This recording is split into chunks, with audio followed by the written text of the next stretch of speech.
Hello there, I'm Orkhan Amashov. You're watching Context, where we cast an eye on top stories of today. On the eve of the first of its kind EU Central Asia Summit to be held in Samarkand, Uzbekistan, a wide range of issues revolving around intra-regional ties between the constituent members of this wide geography and Central Asia's relationship with outside world have been in the global spotlight for some considerable time. Just a few days before this very important summit, the leaders of Kyrgyzstan, Tajikistan and Uzbekistan met in a trilateral format and signed an agreement on the junction point of their interstate borders. This historic accord came after the Kyrgyz Republic and Tajikistan finalized their border dispute, signing the delimitation agreement on the 13th of March. Against the backdrop of these important regional developments and some of the discussions following the latest 20th EU Central Asia Ministerial Dialogue held in Ashgabat, Turkmenistan on the 27th of March, the upcoming big summit is effectively touted by some as a potential watershed moment that can establish the EU's global gateway strategy as a capable competitor to China's Belt and Road Initiative for regional influence. The reality, however, is that Central Asian countries themselves are incredibly careful not to antagonize any of those global powers, being largely cautious about the EU's bid to raise its regional profile. There are quite a number of issues to discuss related to both regional consolidation in Central Asia, related to Central Asia Plus format, different modes of interaction and cooperation between this region and outside powers. And I'm going to accomplish this task with my guest. And today I'm delighted to be joined by Richard Spooner, member of the advisory board of the Caspian Policy Center, which is effectively headquartered in Washington, D.C., but Mr. Spooner is joining us from Kazakhstan. Welcome, Mr. Spooner. And also I'm delighted to be joined by Mr. Michael Hillett, Director of the Defense and Security Analysis in the Oxford Society for Central Asian Affairs, who is joining us from Australia. Welcome to both of you. Good evening. Thank you. Thank you very much indeed. Before discussing this first ever EU Central Asia Summit, which is going to take place on the 3rd and 4th of April, I would like to begin our conversation with the matters related to regional consolidation. Mr. Spooner, what is your take on what happened recently? I talk about that trilateral meeting involving Kyrgyz Republic, Uzbekistan and Tajikistan, which followed the bilateral agreement between Tajikistan and Uzbekistan. What is the importance of regional consolidation for Central Asia's relationship with outside world? I think that what just happened is very important. It's difficult to talk about real integration when you still have border disputes, especially the dispute that has existed between Tajikistan and Kyrgyzstan. There was fighting there as recently as 2022. And I noted that the presidents of Kyrgyzstan and Tajikistan have talked about doing what's necessary to increase their trade 40-fold. So that's very important for them. It's very important for all of Central Asia to the extent that integration is important. You clear up border disputes, you can move on to other issues. Mr. Hillett, so earlier on the 13th of March, Kyrgyz Republic and Tajikistan signed a bilateral agreement on delimitation of their interstate border. And we know that between Tajikistan and Kyrgyz Republic, there were very, very tasteless clashes back in 2021 as well. And some people used to describe them as a war. And we also have this trilateral arrangement between Kyrgyzstan, Tajikistan, Uzbekistan.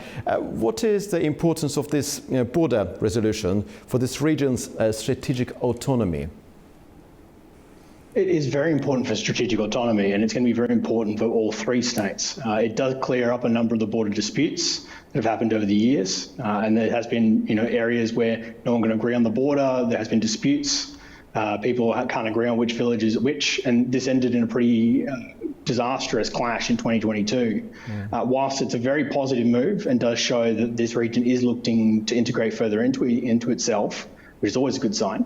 What it doesn't do is resolve some of the border force issues. As we know, part of the problem here is that nomadic herders tend to take their herds across the border looking for better pastures. and that's responded to by the border forces. This agreement doesn't quite solve that problem, but it is still a massive step in the right direction, and it's good to see. It's a very important move in the right direction. And about this upcoming summit, which is to take place in Samarkand, Uzbekistan. It is being touted as a very important summit, first of its kind. On the basis of what happened on the 27th of March in Turkmenistan, I referred to 20th EU Central Asia Dialogue. What are your major expectations from that very summit? I mean, we have had many summits of ceremonial, symbolic nature, but the feeling dominating the media landscape in this country and outside is that it is very important. Why is it important? What is expected to happen there? Or what does it signify? Mr. Spooner. Is that? Yes. Okay. Yes, I agree that that a ceremonial meeting is not what we should expect, especially because the European Union is now acting more on its own, not walking side by side with Washington necessarily. So therefore, the European Union will want to speak up about what matters to its members specifically. One thing I noted that the European Commission recently adopted a strategy on critical minerals. That's Central Asia. So I think that that will probably be one thing where the summit will produce a roadmap for relations on critical minerals, at least specifically with Uzbekistan and Kazakhstan. I would like to hear your reflection, Mr. Hilliard, in connection with the self-same inquiry. I think this summit will probably come out, if it goes well, with a few different industries that are going to benefit. The Europeans have been talking a lot about building up energy reserves and building up energy trade with this region. For France, that's going to be particularly important due to the fact that Kazakhstan is the largest exporter of uranium in the world. And obviously the deposits in West Africa they've been relying on have not been as guaranteeable as they have been in the past. The other one is the automotive industry. We saw during the JCPOA period that, frankly, the automotive industry did quite well in Iran when it was injected with French and German money. Uzbekistan already has a very robust auto industry and a large consumer base to be buying those cars. So I would not be surprised to see those deals pushed forward as well. So far, Mirziyoyev and France have been very, very cooperative. Both looking at visa and transportation and tourism deals. So I think, if the meeting goes well, we could see some quite large business investments into the countries. Mr. Spooner, quite often European analysts that we converse with are telling us that EU, for all of its ideological core creed, still lacks the general conception of what is to be done in this region, in the South Caucasus. But how would you evaluate EU policy in connection with Central Asia? Do you think that it is an integral model which has been clearly established? Or do you think that some of the problems that EU has in this region, the South Caucasus, which are the problems related to the lack of that coordinated, concerted approach, is also applicable to Central Asia at this juncture? I think that the European leadership has a common view on what needs to be done in Central Asia. Obviously, support for their sovereignty and territorial integrity has always been important. Of course, within the European Union, there are member countries who don't necessarily march in step with the leadership in France, Germany, etc. But I do believe that economics will be important. It's time for Europe to stand up and develop its own business there. And that's one thing I think will be an important part of the summit, as well as security issues, challenges that Europe and Central Asia face. And Central Asia in general has become more important to Europe over the last 3 years because of the Middle Corridor. So I imagine that there will be more discussions and maybe some agreements about projects that will strengthen the Middle Corridor.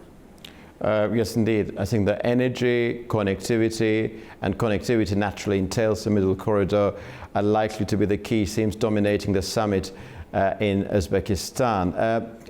Mr. Hilliard, earlier Mr. Spooner mentioned about EU acting independently.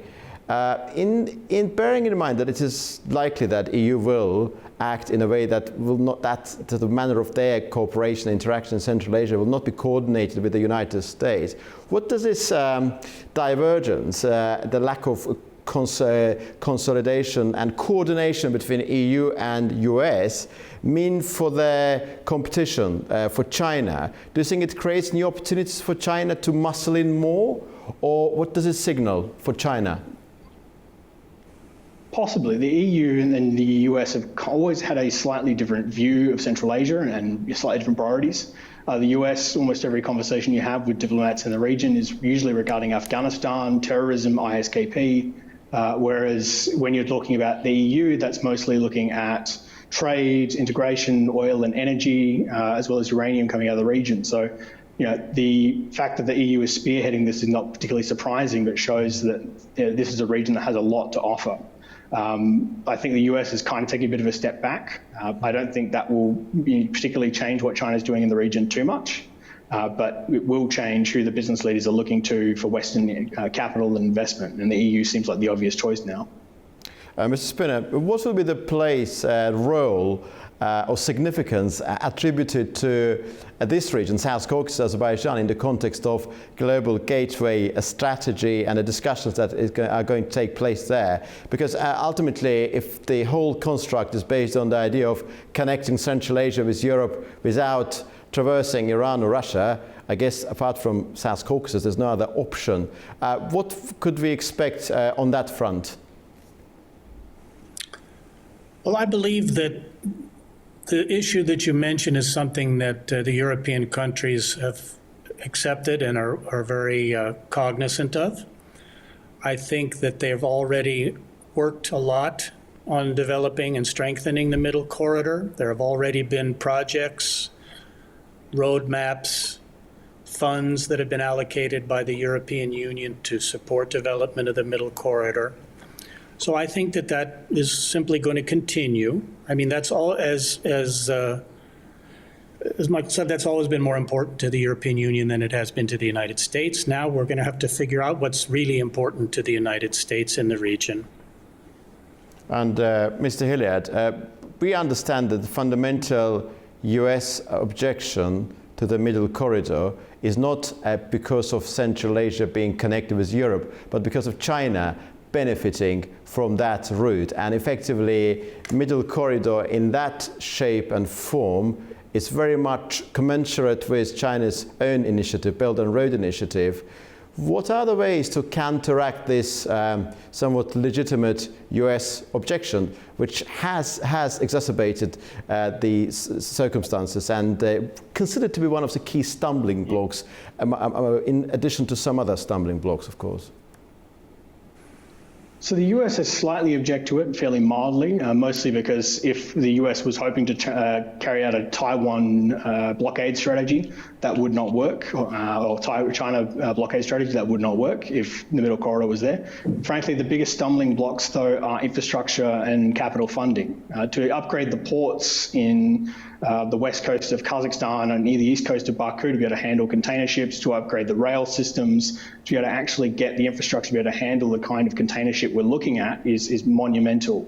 And part of the most difficult part of shipping anything in this region is getting things on and off trucks and trains. Mm-hmm. And right now, the middle corridor is competing against effectively getting on a container ship in Shanghai and getting off a container ship in Rotterdam. And that's a very hard thing to compete with when we have to get on and off at the Caspian and on and off at the Black Sea and traveling across multiple countries and multiple boundaries. This could possibly work quite well for oil and gas. And obviously, if the Trans-Caspian pipeline opens up, that becomes a lot less influence of China to Turkmenistan. But the middle corridor still has a lot of infrastructure standing in the way of it being an economically viable corridor anytime soon. Well, and also we talked about United States of America and US They are still sort of allies, geopolitical allies, but after what happened very lately, one is not entirely sure to what extent that transatlantic alliance is still alive or not, in particular in the context of Ukraine. But still, I mean, there is a degree of convergence between those two centers, Brussels and Washington. So we talked about China. We didn't talk about Russia, by the way, which is another very interesting subject. And to what extent Russia is happy with China increasing its economic presence is another question. And to what extent US is happy with China muscling in at the expense of Russian influence. Another fascinating angle to adopt and to reflect upon, of course. But I would like to specifically focus on Turkey for the time being. Mr. Spooner, how cautious is the European Union, or perhaps even the United States, about Turkey's attempts to leverage its cultural ties and so-called regional shifts in order to consolidate its position in Central Asia against Russia and China? What is the fundamentally think sense when it comes to US and EU, when it comes to Turkish sort of expansionism, in the nice sense of the word, of course, in Central Asia? Mm-hmm. Of course, I'm not a spokesman for the EU or the United States, but it would seem to me that both of those entities should welcome this, shall we say, expansionism of the influence of Turkey. You mentioned the historical, ethnical connection of their countries, the growing influence and increased activity of the OTS, the Organization of Turkic States.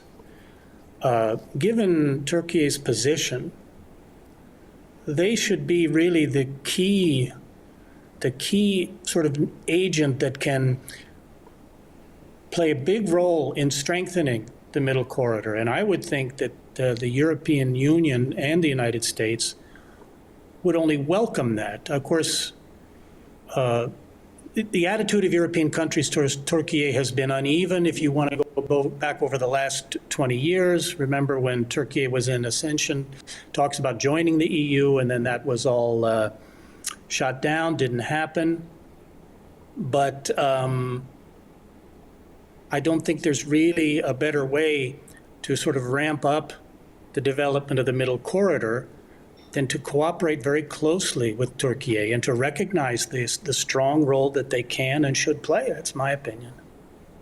Mr. Hilliard, do you think Turkey, bearing in mind its geographical location, its size, its history, its connection to Central Asia, its connection to Azerbaijan, is, as a country, is properly understood and appreciated by foreign policy makers in Brussels and Washington, D.C.?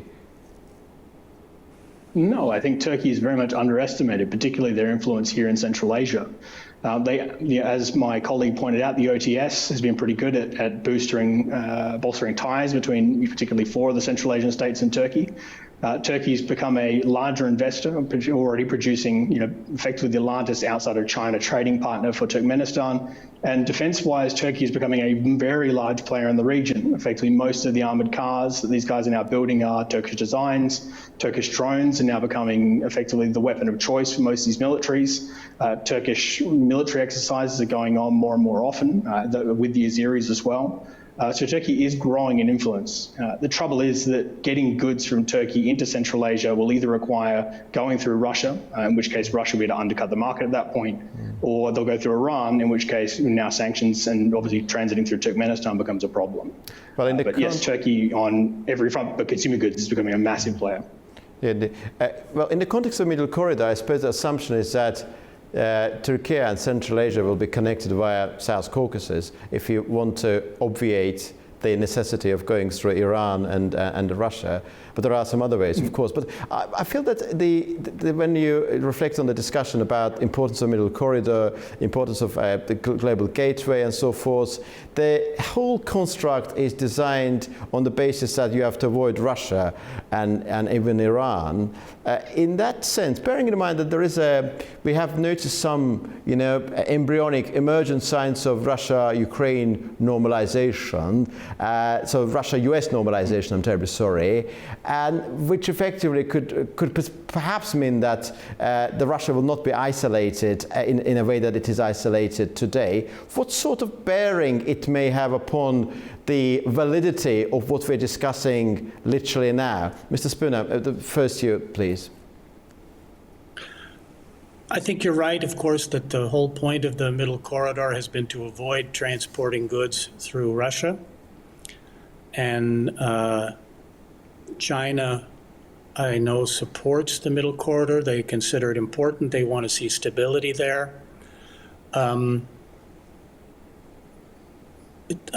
a little mixed in terms of my reaction to the normalization between the US and Russia.